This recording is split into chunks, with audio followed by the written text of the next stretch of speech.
Mike, let's dive straight into it because you truly have one of the most fascinating journeys, I believe, on the planet. And so I want to try and get into as much of it today. And I think a lot of our audience will be familiar. Some of them won't be familiar at all. So I'd love to get into some of those details. But can you walk me through one of your earliest childhood memories that you think has had a big impact on who you are today or how you are the way you are today? Do you have a childhood memory or an interaction with your parents or an interaction with a friend or a teacher that you think has stayed with you? I think when I was very young, I had this love of data and knowledge. My favorite book was the Almanac, and at night I'd have it under my pillow, take out a flashlight, and read it. And my parents had these bridge clubs where adults would come over and come once a month, and I'd have a chance to interact with 15, 16, in some cases 20 adults. And what I discovered in this interaction is very few people ever did research. When you ask a person why they believe in something, etc., they heard it from someone else, and it might be based on fact, it might be based on fiction. And so from a very young age, I began to question why people held certain beliefs, why they made certain decisions, and explore data and information. And I'd say the first major event was discovering that my father had had polio. I had no knowledge, and then one day, a friend that was over, we were playing catch, told me my father had a limp. I really never noticed it.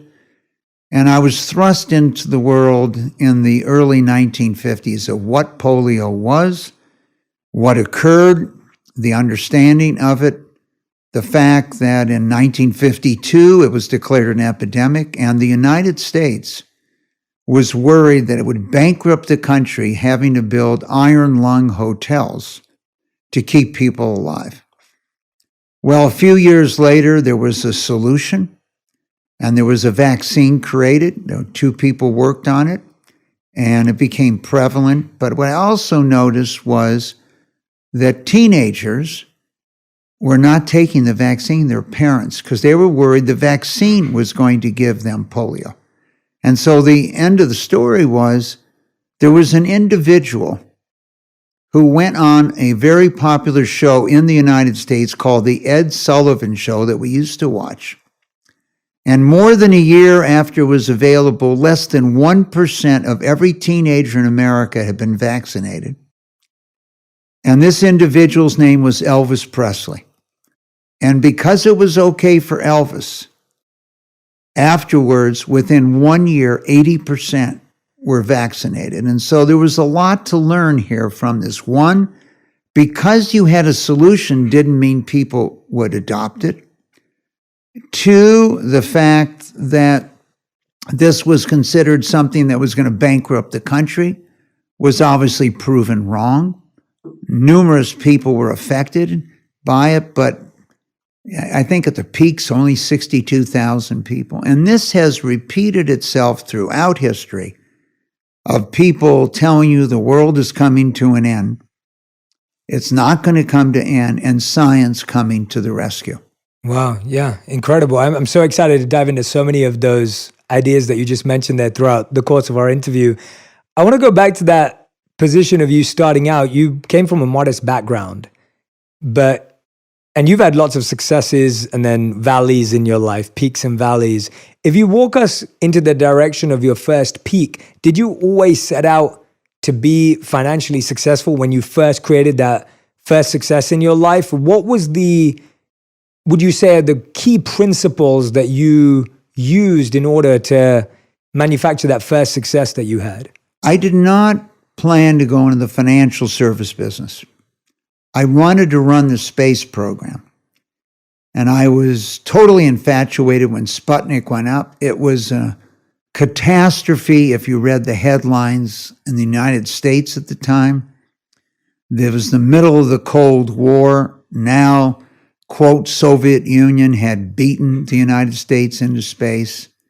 And I was very, very good in math and science. And I wrote a letter to the President of the United States, told him I was ready to run the space program. Now, I never really got a response. I was 11 years old, but that was my plan. And my plan was I went to Berkeley, which was a leader in Nobel Prize winners in the sciences, and I was preparing someday to run the space program. Then I was in Los Angeles, where we are today, during something that became known as the Watts riots. It was August 11th, 1965. And Los Angeles was on fire. The city of dreams, the city of entertainment. I had just been in Berkeley, and we had the free speech movement 6 or 7 months before, but this was different. The city was on fire. And I went and met a young African-American man who told me he would never have a chance to borrow money to have a business. His father didn't because of the color of his skin. It seemed totally irrational to me. And I decided to go back and figure out why this was occurring when I went back to Berkeley and began to study credit. And very similar to when I was younger, I discovered everything that people said about credit was wrong. It didn't make any difference if you're the Secretary of the Treasury, the head of the Federal Reserve, and what they were saying was inaccurate. And so I set on a path. I had to give up my dream at that time of the space program to begin working on what I might have called the democratization of capital. And I pursued that during this period of time from 1965 for the next 20 to 25 years. So that was not my path, but the studying and what I had done as an undergrad and then as a grad student, and my decision to, quote, go to Wall Street was really to redirect the access to capital, have a fundamental change. And yes, in the next 30 years, 62 million jobs in the United States were created.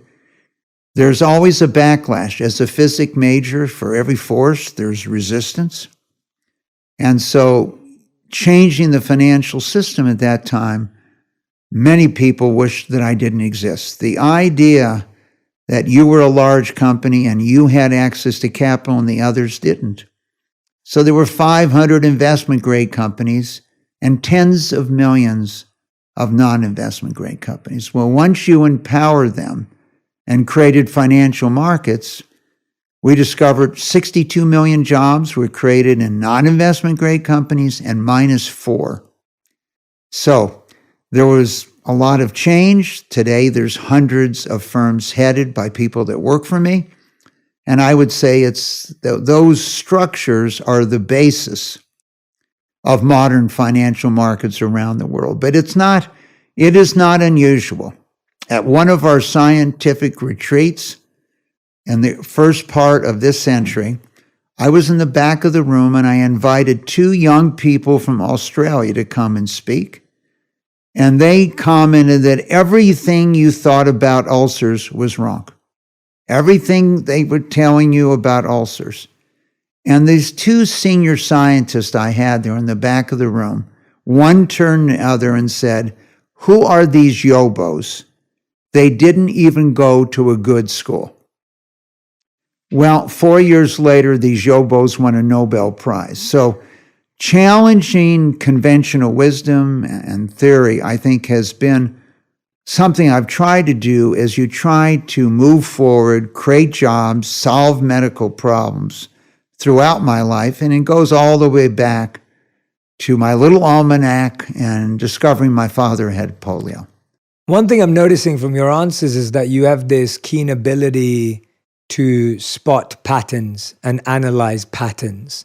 You're almost seeing that there are systems which ultimately are patterns that no longer serve us, and you believe that there are better systems or better patterns that would have an impact on the world.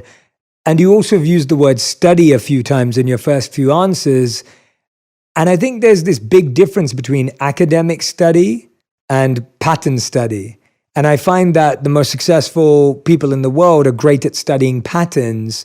It's not really about the academic study. Could you help break both of those down for us? Because I feel like you're probably the best person to ask that question to in genuinely understanding the difference, because I think we hear the word study, but when you say the word study, you mean something else.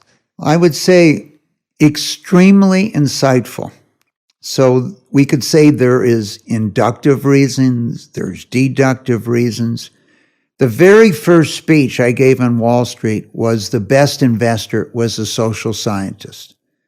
Understanding what things were in a bigger world and stepping back. And then going down and looking at the data to find out if your broad ideas of the world were changing. In the last few months, the world has opened up to the idea of where are the children of the world. For 20 years, the handwriting has been on the wall. The world did not open up to it until the last short period of time here. But the birth rate in Northern Asia, Europe, the United States has dropped so significantly that whereas the population of the U.S. has doubled, there are less children born today than there were 70 years ago in the United States. China's birth rate has dropped so low that the number of children born in China last year was less than 10 million. So you think about a country of 1.4 billion, but of average life expectancy, taking those that live to 100 and averaging with those that die young, is 75.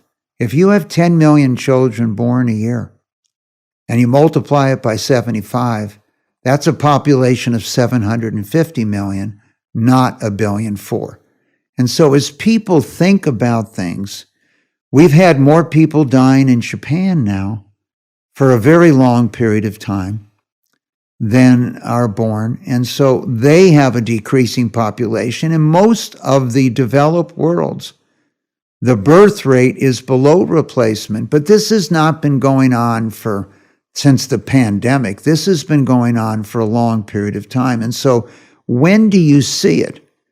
And so about 20, 30 years ago, became quite concerned because it appeared to us that the future where the children were going to be born was in sub-Saharan Africa. And the rest of the world as a whole might be decreasing in terms of population. So what were the opportunities going to be for the children of sub-Saharan Africa?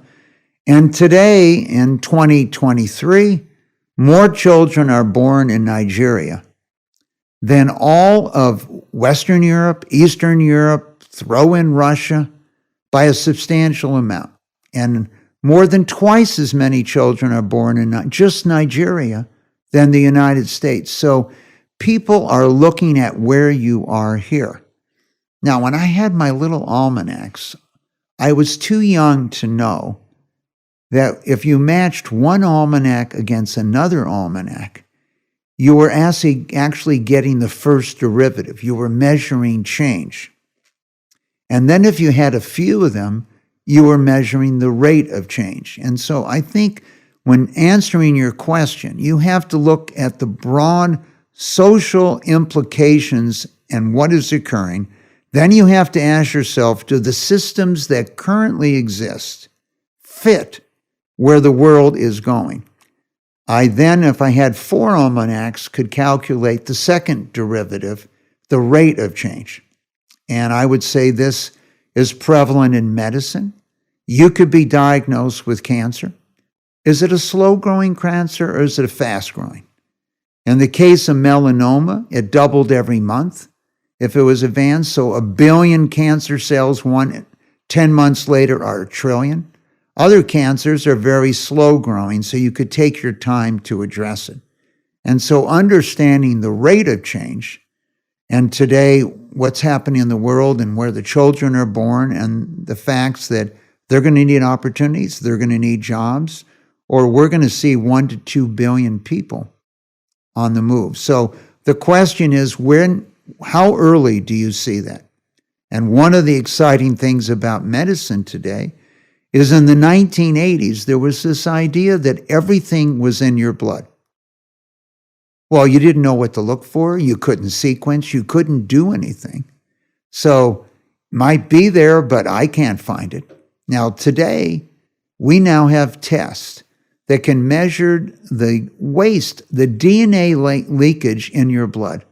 So you can find a life-threatening disease today when there's just a very small amount of cells in your body long before you could ever find it in a mammogram or a CT or an MRI. And so therefore, dealing with these life-threatening diseases today at their infancy is so much easier. But this was a dream until computers were 1,000,000 times faster and data storage costs were 1/1000th. It was an idea, it was a dream, but it wasn't a reality. Absolutely. Thank you for sharing that. I wanted to, before we dive into all the incredible work you've done in healthcare, I definitely wanted to talk about this part of your journey, which we've talked about personally, but you making all these shifts and changes and pushing the boundaries. You ended up going to prison in 1990 after pleading guilty to several felony charges related to securities violations. But to me, I'm fascinated by A, how that happened for you, but B, more importantly, how you use that time, because the comeback, now looking backwards, it's incredible. But to live that, Steve Jobs famously said, you can always connect the dots looking backwards. You can't when you're moving forwards.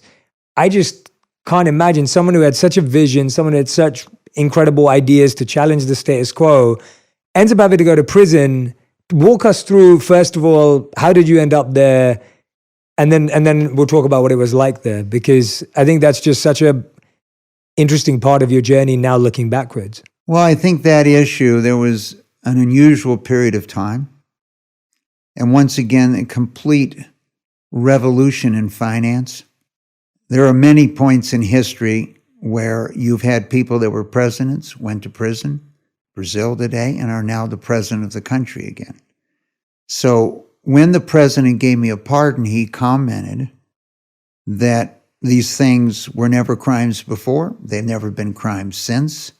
They related to bookkeeping and things like that. But I had to find a way to bring it to an end. And if you fought for 10 or 20 years, to me, I had to find a way to live again. And so I think if you're true to yourself and you know the issues, and the individuals know you, I viewed this as going to be a short period of time, and I had to cut it short and make a decision for my family, etc., to live again. And it was a short period of time in the scheme of things. When I think of the diversion of less than 2 years, if I go back to World War II, you had people that volunteered and were gone for 4 years fighting for freedom and what they believed in. And so I think my view was that I had to find a solution to bring it to an end. And it didn't really change who I was, what I did. The financial systems we built are now adopted throughout the world, whether you're in India or Singapore or whatever it might be. And yes, there was disruption in the force. I would say to you, if you think about a country you and I first met in, the UK, when the mercantile class rose up in England, who was under threat? The nobility. And so the nobility would go to the king or the queen and say, well, we can't compete anymore.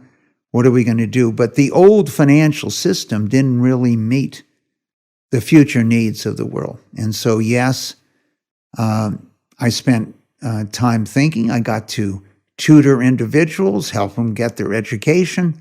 How did you spend your days for those 2 years? I spent my time thinking about the world. I would write sometimes ambassadors around the world suggesting what I think they should have done or should do, or what the country should do. So it didn't interrupt those interactions.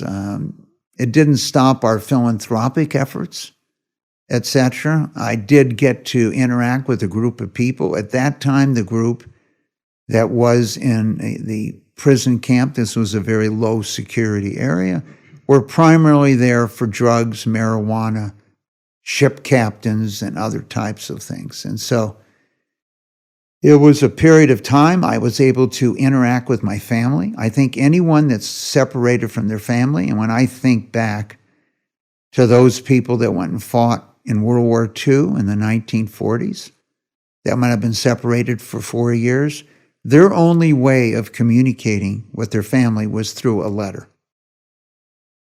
The telephone was invented, and in long distance call, when I was young, no one made long distance calls because it was 10 to 12 minutes to call another country. So in the 1970s, if I wanted to speak to Mumbai, I had to be prepared. It was $10 to $12 a minute. So those calls had to be short. And that was a period of time, in that period of time when a person's salary was hundreds of dollars a week, not thousands of dollars a week. Today, people have a hard time relating to that because it's free on WhatsApp or on your phone. But I could communicate with my children, my family. And so when you're separated, the first thought is your family going to be okay? Are your relationships? My wife and I had known each other since we were 12. She knew who I was. I knew who she was. My business associates, thousands of them, knew who I was, knew the issues. And so it wasn't a situation where I felt separated from the world. And therefore communication still existed. A telephone existed. You weren't allowed to have a cell phone, but you could make a call on a payphone. So it wasn't the same separation. When I think of many people that were sent to the Gulag in Russia, there's, whether it was Solzhenitsyn or others or Sharansky, they wrote about how they took away their communications, they took away their visits, they even took away pencil and paper, they took away books, and one of them wrote that he knew he had won then because there was nothing else that they could take away. And so I think having inner strength is extremely important during that period. When I think about my challenges relative to the tens of millions of people that have gone off to fight in wars, my parents' generation that lived through the Depression and World War II so that we could be free, my difficulties were very small relative to theirs. I think it's incredible amount of inner strength, not only to be able to navigate those 2 years, even though you are saying it didn't feel that long in the bigger scheme of things. I still believe that there is such a resilience there, but the way you came back. Well, let's just talk about Mandela. You're talking more than 20 years. Yeah, 27. Okay, and did he come back bitter? No. Okay, and in South Africa became quite different, let's say, than Zimbabwe, as Rhodesia went. So instead of being bitter, and when he got out, I had a chance to visit with him. We came to see each other. And so my view was revenge or bitterness is an unproductive emotion.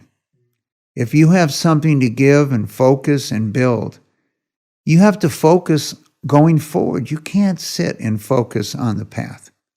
And I had thousands of people that had worked for me who could carry on our mission in finance. And our foundations, by forming the Milken Institute, didn't change much what I had done in the for-profit world there, I now did in the nonprofit world. So my view was the insights, the ideas carried on. And I'm sure, the current president in Brazil, who spent a short time in prison, has certain views, but he has so many responsibilities and things he has to do for Brazil. If he was stuck in the past, Brazil wouldn't have a future. I'm so glad you brought up Nelson Mandela. There's a beautiful statement of his where he said that when I walked out of the gates of the jail, I realized that if I was to hold on to that resentment or bitterness, that I would still be in prison. and along those lines. And I think that's such a powerful statement of his, that he believed that resentment and bitterness and revenge were the actual prison that would hold and limit him moving forward. Well, as you know well, and your viewers know well, there are so many people in the world that have mental health issues today. And in many ways, they're all traced to something in their past. And so being free of your past, not forgetting it, not reflecting on it, not having it be part of your decision process, allows you to go forward and to fly from that standpoint. Absolutely. I want to talk about your switch from financial world to medical research. But before we do that, I want to talk about your own journey with being diagnosed with terminal prostate cancer, which I can't imagine is an easy thing to hear at such a young age as well when you first received that. What was it like to receive such a diagnosis as someone, again, who was thinking about the future, trying to build?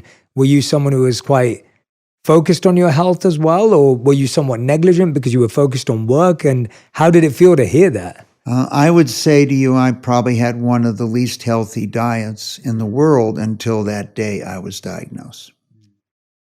But I experienced this with my father's death in the 1970s. And it was the first time my economic theories were tested during a period of time from 73 to 77, which I would call my financial clinical trials, all the ideas that I had developed. And by the mid-1970s, I had become independently wealthy with the success of those ideas.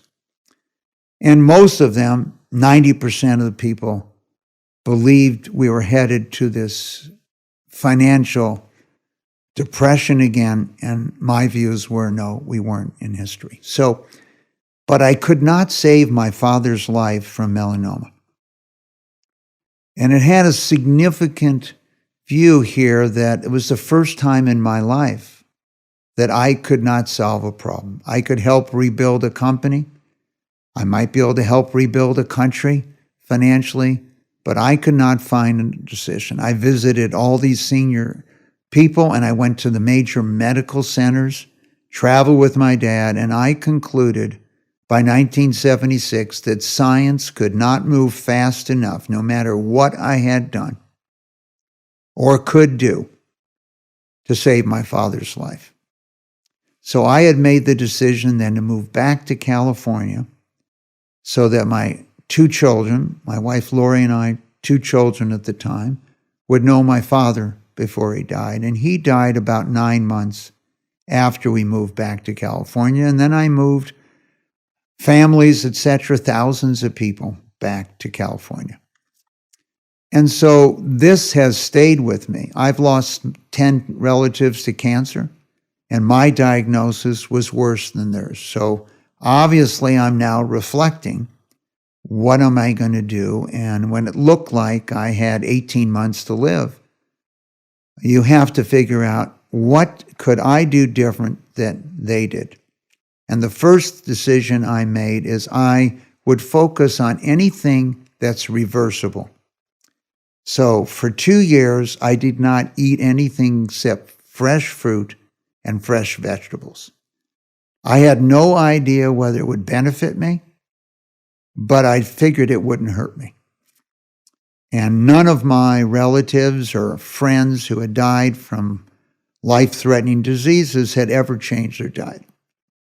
And as I explored the world of the Qi medicine in China, or Ayurveda medicine in India, or witch doctors in the central part of Africa, or Indians in the northwest Amazon, or healers from Russia, it came to me that I would really focus on Ayurveda medicine. And in the 5,000-year history, the belief was your gut, your microbiome, was your second brain. So everything you eat, everything you drink, everything you exercise, everything you're experiencing is going into your second brain. So I was going to change my second brain, even though there was no proof. You couldn't sequence at the time. And so that was a focus that I focused on. And I think the other thing I was very focused on is that most people diagnosed with a life-threatening disease do the least they can do at day one.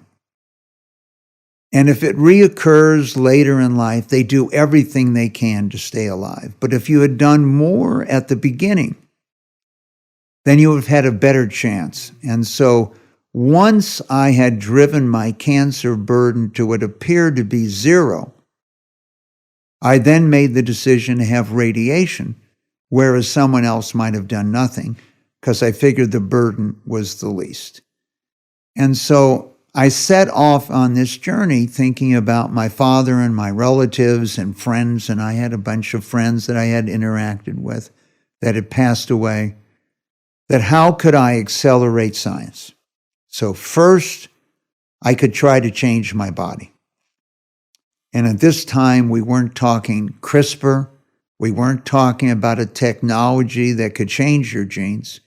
That is still not widely deployed because we don't know, as we create a new human race, whether this is good or bad. And so I set off on this journey of how to accelerate science. But that journey in science is not much different than my journey in finance or the journey we took in education and what we did. I was going to try to attract the best and most talented people in the world to come work in this field. And no matter how talented you were, if you were the individual that perceived the future was mobile phones or cell phones, Craig McCall, that was a good idea, but unless you had access to billions of dollars, you could never access that idea. Or if you were Bill McGowan and believed fiber optics would change and we could drive the cost over time from $12 a minute to talk to India to zero, you needed billions of dollars. So the same focus of attention. One, attract the best and brightest to work in the field. Two, bring enough financial capital to serve as a multiplier effect. And three, create teamwork. Many organizations have people that have real talent, but they don't act as a team. They don't act as one. And therefore, what I saw in medicine, there was no team. There was not enough financial capital.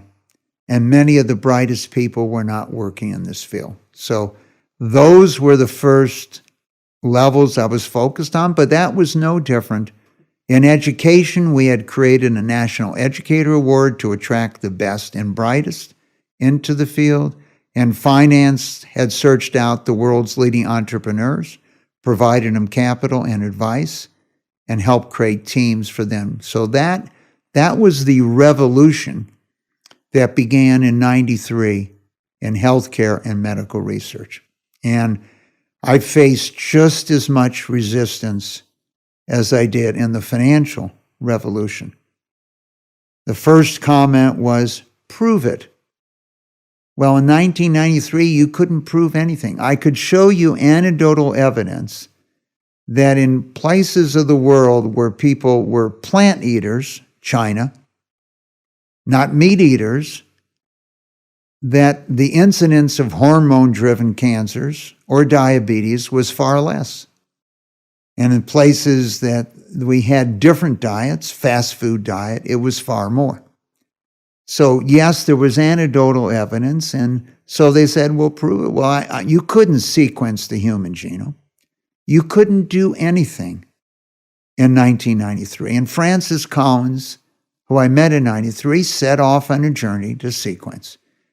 It wasn't until many, many years later and billions of dollars that they completed that. And I'll never forget, in 1994, I had one of our scientific retreats with the world's leading clinicians in cancer and science. And I wanted to get a Dr. David Heber, who had founded the Center for Human Nutrition, PhD, MD at UCLA, on the program. And the people in charge of the program said, you know, Mike, we're going to lose credibility if we have this soft science ideas that there's some relationship between what you eat and whether you're getting cancer. And they fought me and told me it would degrade what we're trying to build here as the leading cancer research group in the world. And I eventually reached a compromise with him. He would get to speak at lunch. I wrote about it. He would not be on the program. He would not have a microphone. And if you wanted to listen, you had to sit close. And if you didn't want to be infected with this idea that there might be a link to how you live your life and what you eat and what you drink and your health, you could just sit far away and wouldn't have to.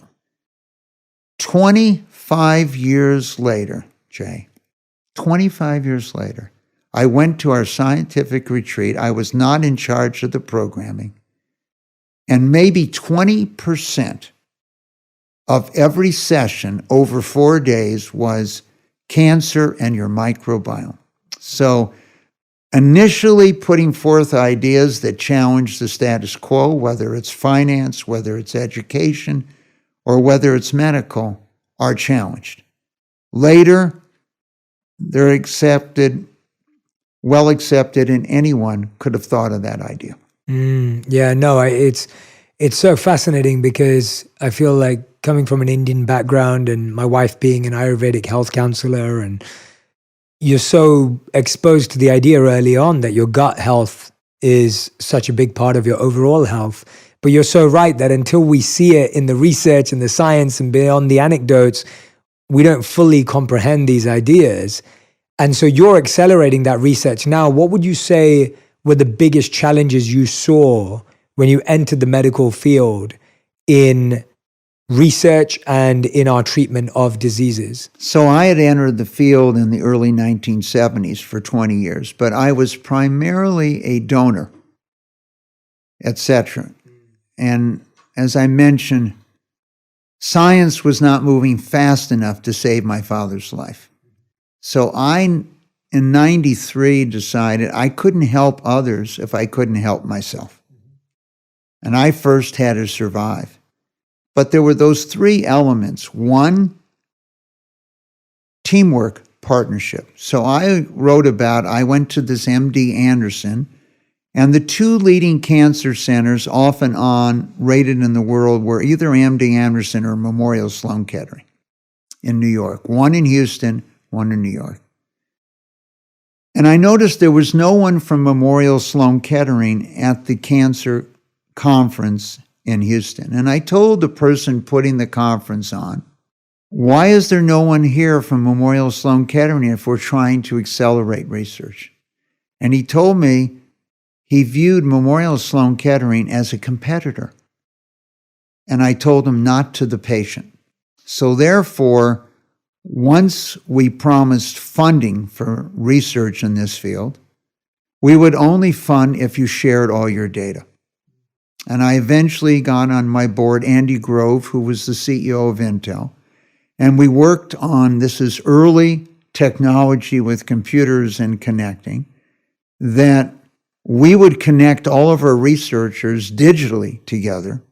And it might be easier for someone at MD Anderson to talk to someone at Memorial Sloan Kettering via technology than someone else to find at MD Anderson. But we told them that we couldn't fund any of their research unless they shared their data. Now, some people told me, well, I have to wait for Nature or Cell magazine to come out. The story will be out in a year. And we told them that their research was so important that they didn't need any of our funds. Our funds were only for those who were willing to share. And I would say within 6 months, everyone in the world was willing to share. And no matter how much we raised in money, I was out there first recruiting the best and brightest, and second, trying to convince people who were thinking of leaving the field to stay in the field. And I wrote in the book a little bit about an individual who was being recruited to make better apples. And I was successful in convincing him that we could live and still eat the same apples for maybe the next 20 years. But people being diagnosed with cancer throughout the world and the fact it was going to be increasing, not decreasing, we couldn't wait for solutions. And then the other element I would say to you was government. There is no individual, there is no foundation, my family foundations, which were created, and today there's, with our centers, more than 10 of them, nor Bill Gates and Melinda Gates, the Gates Foundation, plus Warren Buffett, which is the largest foundation today in the world. The amount of money they have is small relative to the government.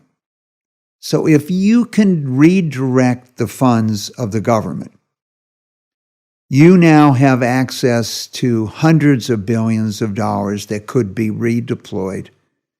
And so we spent 2 to 3 years making the economic argument of what the elimination of cancer was. But one of the challenges, when you talk about challenges, we were not able as a country to increase significantly our investment in the National Institutes of Health, the largest medical research group in the world. And I discovered in my analysis that one of the reasons was there were 500 different diseases constantly appealing for more funds. And so, unlike a laser, you had all these voices out there, whether it's Parkinson's, whether it was Alzheimer's, whether it's diabetes.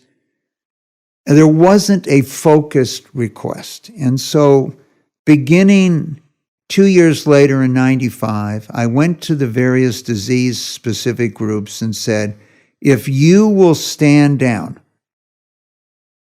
we will have a combined effort focused on cancer, all cancers, like a laser, to double the NIH budget. And we will work on that. And when it's doubled, all medical research will double, not just cancer. And they agreed. And so we put on a march. It took 3 years and all this data, et cetera, to show and interacted with our political leaders that this would be one of the best investments the country could make. And the leaders in the world in the 22nd century will be the leaders and the 21st century in bioscience. And so with the march concluding in 98, the President of the United States shortly thereafter signed into law what became the doubling of the NIH budget. There's been an incremental $500 billion in basic research spent. It laid the groundwork for what we did to get a quick solution for COVID-19. Every disease has benefited from it. The financial commitment was $10 million in the march. Today, there's a $500 billion payoff. So the first efforts of individual philanthropy, the efforts of recruiting young scientists to work in the field, which is probably the highest rate of return in any philanthropy that I've seen. The cause of teamwork was coupled now with the increased benefit of getting the government focused on this area. Wow, and I want to read out, this is on page 111 of the book, where you talk about a new type of organization and you lay out these, very clear principles that you're just speaking about right now. So as you said, recruit the best and brightest scientists and physicians, focus on the career paths of these young investigators, require collaboration in place of competition, build cross-sector ties, identify the most promising research not funded by the NIH, eliminate needless bureaucracy, and the list continues. And I mean, you make it sound so easy when I'm listening to you right now and when you read it like this, but I'm imagining that each one of these items took a lot of effort, time, energy. I mean, you make it sound so seamless, but I would love to know, like, how how challenging is it to galvanize at such a large scale and level? So if you were at a Parkinson's Foundation or a Diabetes Foundation and thousands of talented people tried to increase funding, but it was like there was a zero-sum game. If I increased funding for diabetes, I had to take it away from someone else. And so getting them to accept that they were unsuccessful and to stand down and have faith, it's somewhat based on past performance in the financial investment they want in business. They want to know, okay, what's your past performance? Do you have a track record? So we had a track record of success to build on. And we didn't ask them to stand down for their lifetime. We just asked them to stand down for a few months here so we could focus like a laser our attention on this issue. Eliminating cancer as a cause of death and bringing in the leading economists in the world was worth $50 trillion to the U.S. economy in the early 1990s, multiples of what the economy. And so we could show the results. And so, yes, you have to have a past track record. Convincing a person not to change their career. I remember one of the world's leading chemists was about to be given a job as the dean of the most prestigious university in the world, but he would leave the laboratory. So I went and asked him, who's running Warner Brothers? At the time, it was two friends of mine, Terry Semel and Bob Daly. He had no clue who was running. I asked him, has he ever heard of Steven Spielberg? And he says, yes, he's heard of Steven Spielberg. I said, well, if you become the dean, no one will ever hear of you because Steven Spielberg took years to make movies and product. You're working on breakthroughs here in bioscience. That might change the world. You becoming a manager of others might never change the world.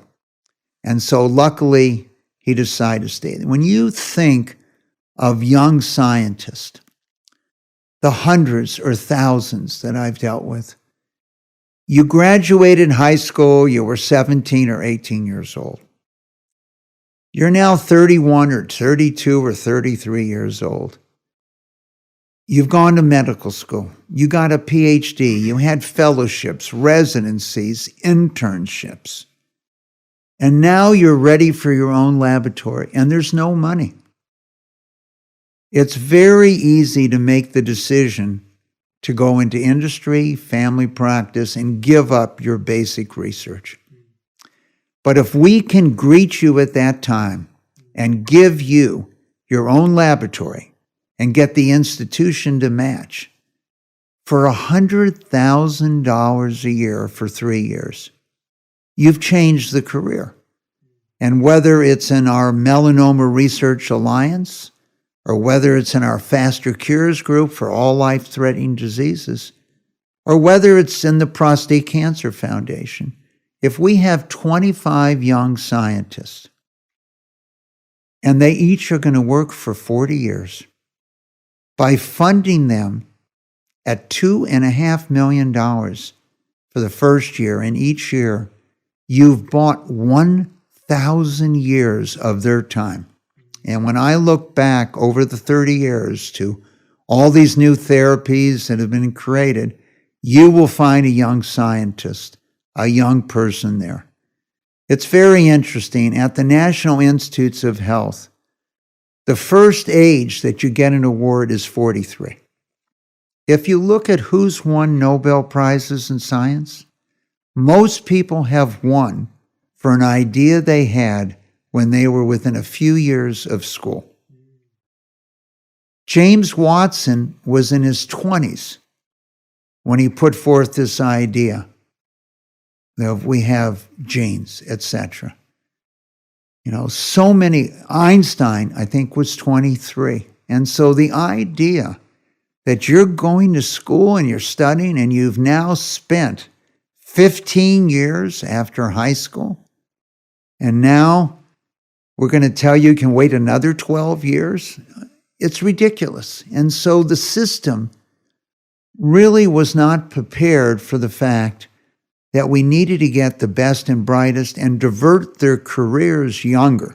And so I have spent more than 30 years working on this, the same thing we had worked on 40 years ago with educators to try to get them to stay as an educator.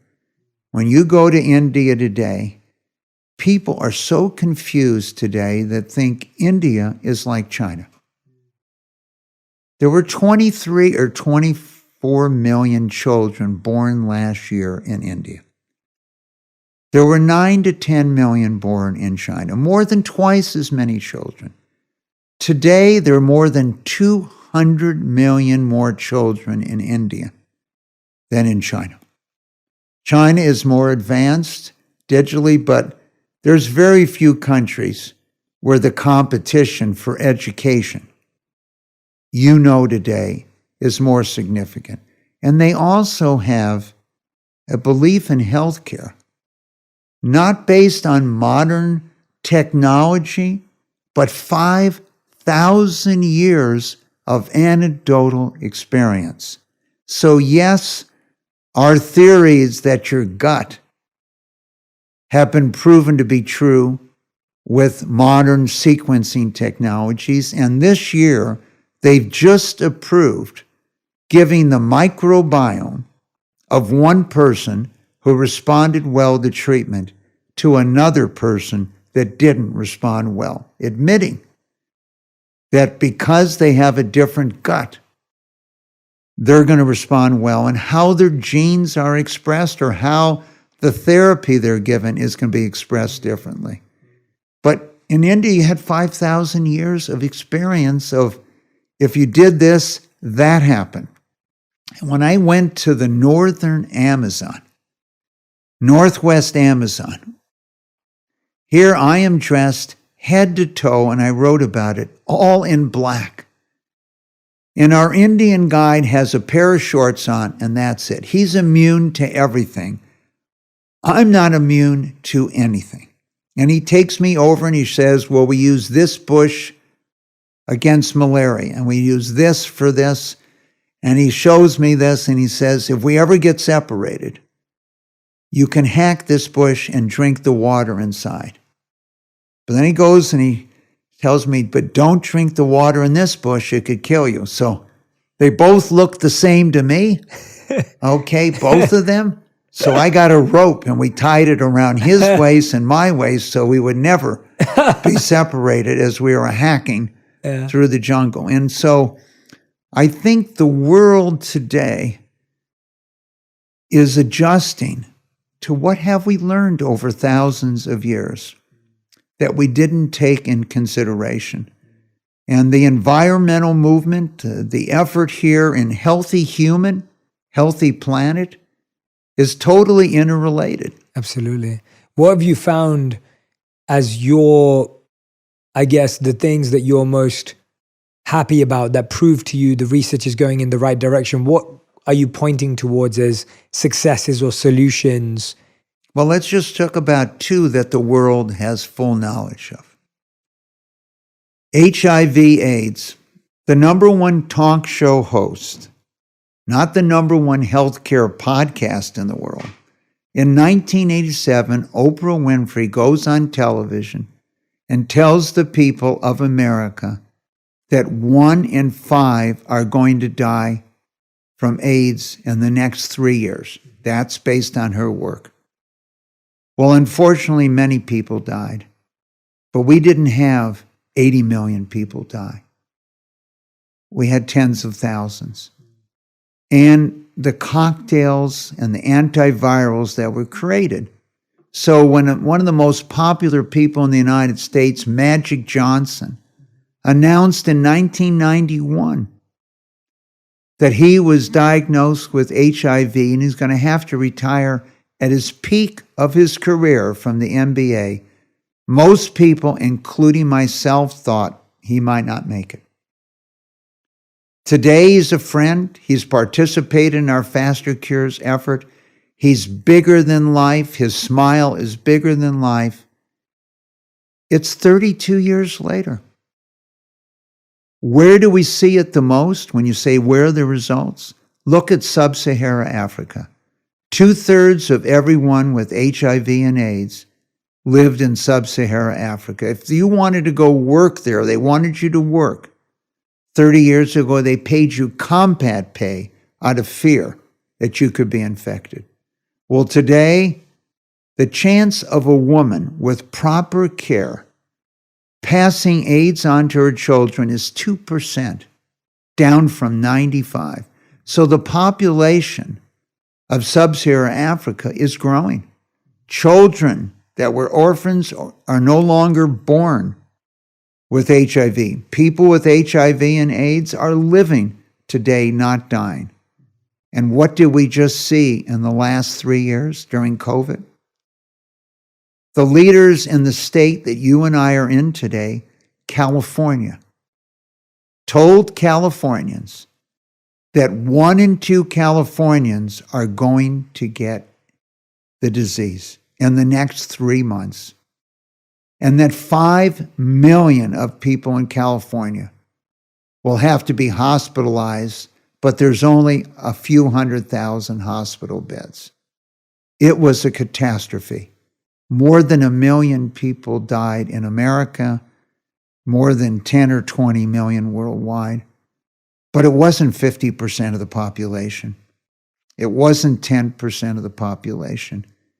And it was only 63 days between the sequencing of the virus and the first human being getting a vaccine. 63 days, 9 weeks, not 10 years. And so that is why I wrote the book. Okay, I wrote the book because we are on the verge of a total revolution, the same as I saw in finance, in healthcare today, with technology. And so it's time to put your foot on the accelerator and go faster, not time to ease up because we think we have put into suspended animation this pandemic. And so that was my concern. There were these points of the March in 98. There was this point of the celebration of science in 2012. And there's a point here today that people don't have to die. For the first time in history, we have a good chance to cure your disease in your own lifetime if we stay with it. Mike, how can me and my community support these efforts? How can people be involved? How can people be engaged if they feel inspired by what you're doing and the work that you're leading on? How can they get involved? Because I think that's often, what you're sharing is a healthier future, which I think we all want. But naturally, people get discouraged because of headlines and news and everything that we see around us. There's a lot of things that aren't true that are in the headlines. Yeah. So just the concept of healthy human, healthy planet.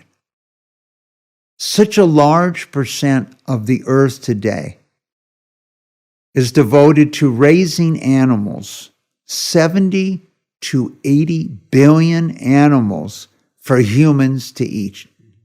And that doesn't count the billions of fish. We are on the verge of essentially being able to create a hamburger without a calf, without a cow. Now, for a person in India who doesn't eat a hamburger, it doesn't make any difference. Okay, but if we can grow it in a laboratory and just give it light and energy and nutrients, we don't have to go through the whole process of all the water required, all the land required to grow physical animals. So yes, we can grow food in a laboratory. And now it has just been approved to allow this to occur. We needed to get the cost down. It used to be 30,000 an ounce, then it went to 3, now it's a few hundred. But it's only a matter of time where we can have a substantial change in the planet. A friend of mine put up the money to do a book called Drawdown. and draw down listed the 20 major factors that were changing our atmosphere and the environment the earth is in. 10 of them relate to food. 10 of them relate to other things. And so we have a chance, and the environmental movement combined with the health movement. Science today can show you what happens. So we know today that what were all these vegetables on the planet for, if you believe in Darwin? What's the purpose of broccoli, cauliflower, Brussels sprouts? These things are little Pac-Man. They're out there eating, carcinogens in your body. We've learned today that your immune system can do amazing things. And I wrote about it when I first heard Jim Allison talk in 1997, that your immune system is smarter than all the scientists in the room. But someone turned off your immune system. And that's why you got a life-threatening disease. And that occurred. And so he developed and won a Nobel Prize for the concept of checkpoint inhibitors. And we financed his work for 10 years in prostate cancer. It wasn't that effective. But the minute we moved to melanoma, the death rate has dropped by 50%. And so what he did is we turned off the switch in the cancer that turned off your immune system. The idea of growing your own organs. There are now people that have had organ transplants from others take these drugs to prevent rejection by their own immune system. Well, at Mass General in Boston and other things, there looks like there's now a technology that you can input to a certain degree the immune system of the person that donates your organ to you, so you'll have two immune systems. So when you get that organ, you don't need rejection. Your immune systems will be operating. So technology is just moving. Non-invasive surgery. When I watched Star Trek as a kid, the Dr. Bones, he didn't do any invasive surgery. He put a little thing on your body and it did everything. Well, that's what non-invasive focus ultrasound can do. So the promise is with us today. And so we're just trying to get a mission here going to make sure we stay with our efforts, that the world mobilized. When you look at what happened in the months of COVID, one, I came back and told everyone at every one of our centers that we will all be judged by what we did during this period of time. Didn't want to compete with you, but we launched podcasts, 125 of them. And the reason I launched them was threefold. One, if I'm talking to Francis Collins, the head of the NIH, I want you or anyone else to hear what he's saying. Anyone in the world could listen. I might be able to talk to the CEO of Alex Gorski at J&J.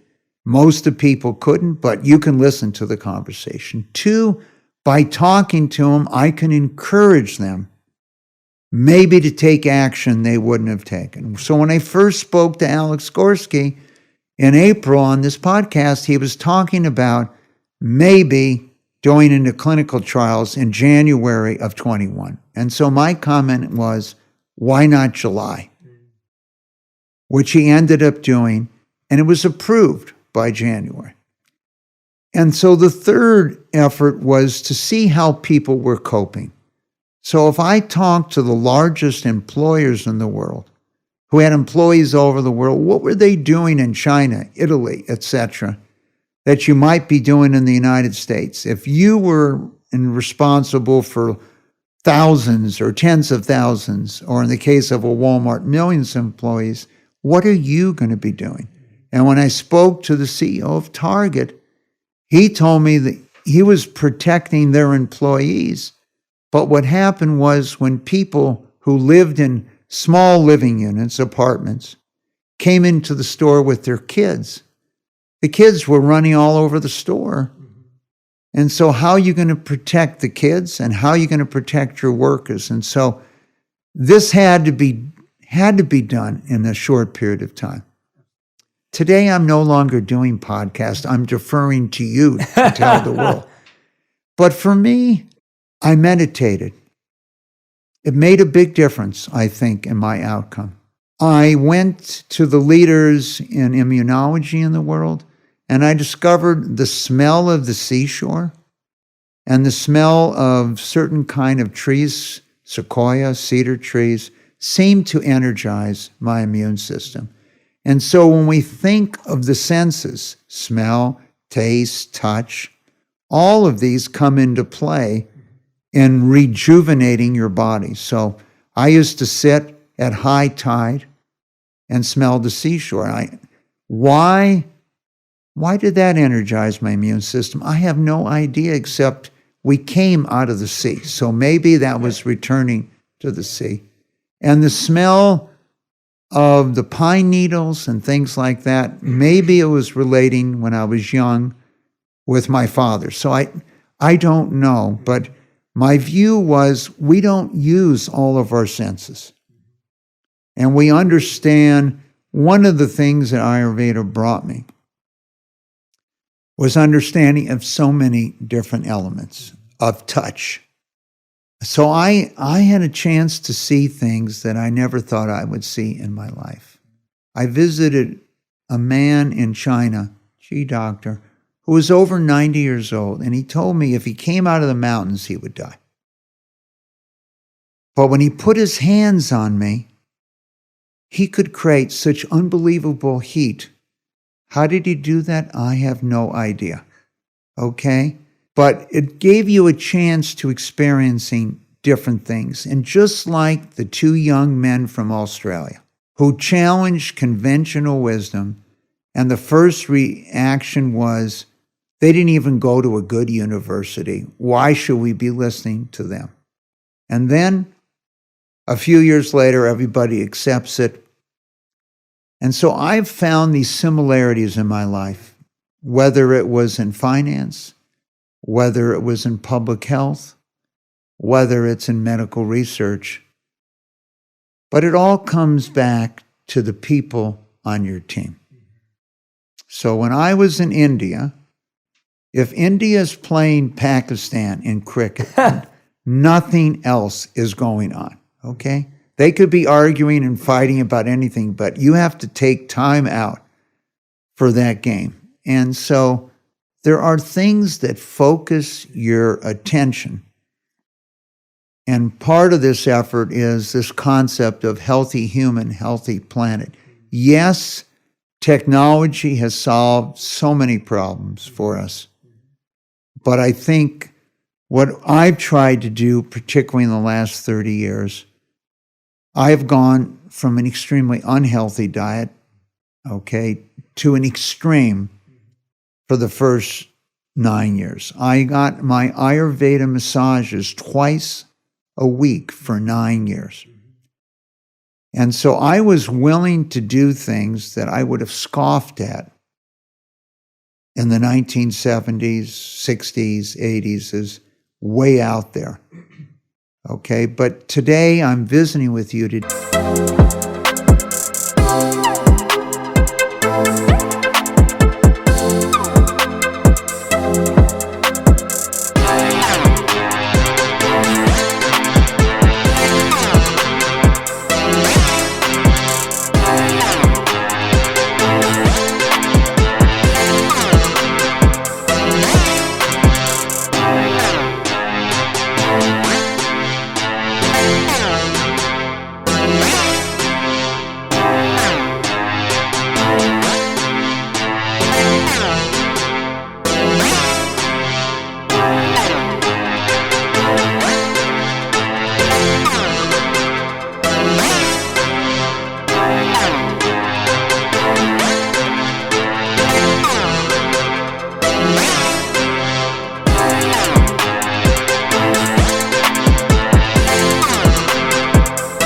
today. I'm the happiest guy to do a podcast with you.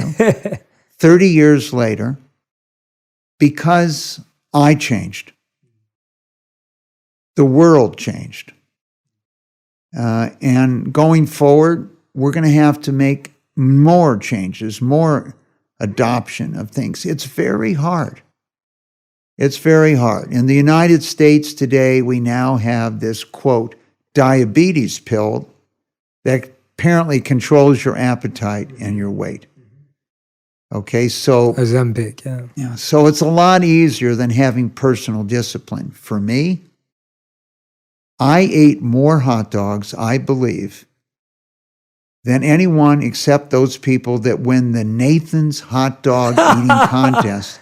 And how we can eat 50 to 60 hot dogs and buns in that short period of time, I have no idea. But no hot dog was worth your life. But not everyone.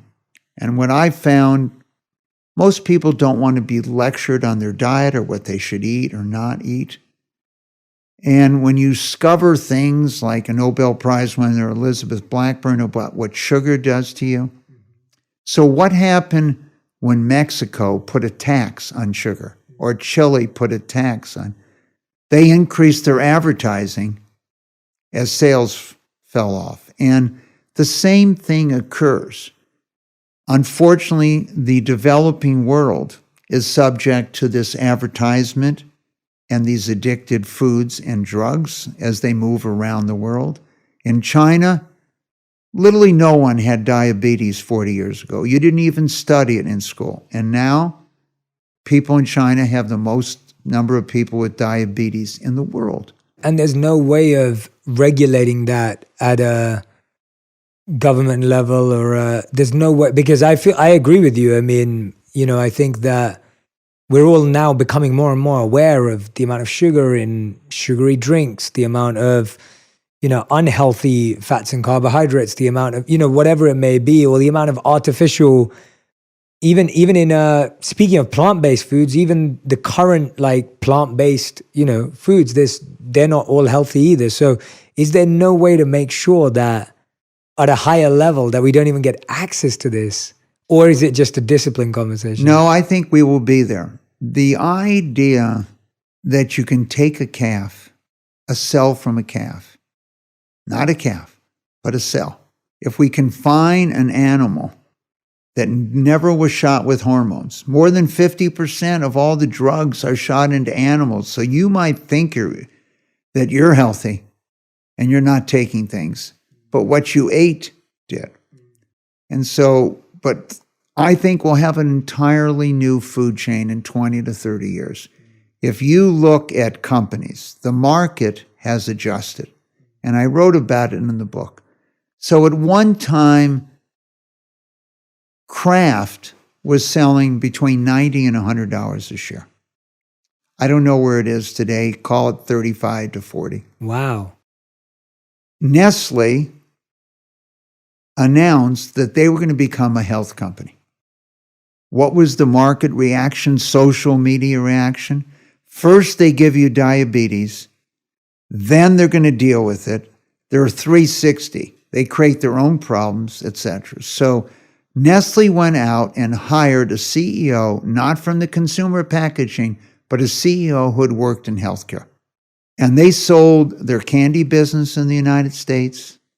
They sold other businesses, and they focused here on healthy businesses, etc. And Nestle has flourished. So the market is willing to pay more for that. And yes, the first iterations of plant-based diet to make it taste, we don't know if they're any better with all the ingredients they put in. But the ability to grow, the same as your ability, today we can take your skin stem cell, turn it back to the day you were born, and tell it it's now a heart stem cell. It's you. And then give it energy, light, energy, nutrients. And you can see today in a little petri dish, these cells beating like they're a heart. And so we'll be able to create pure foods, not contaminate the planet in the future. And so this is what technology's promise is. And that, once again, that's why I wrote the book. You're busy, I'm busy. It's not easy to write the book. You've just finished a tour of more than 40 cities in the world on your new book. And so it's not easy to take the time. The analogy I have made is there was this show in the United States called I Love Lucy. And Lucille Ball was packaging chocolates that coming down the line. And they were coming down faster than she could pack them. So she's putting them here, she's putting them in her mouth and everything. What are you going to do? So my life and your life, there's plenty of things we're focused on. I've probably given 50 speeches in the last month. But to set the time down was my concern here that we have a chance. Technology has given us a chance for the solution for all these life-threatening diseases. We estimate there's 10,000 life-threatening diseases that our Center for Faster Cures has looked at. And there's solutions for 500. So there's a lot of work to do. And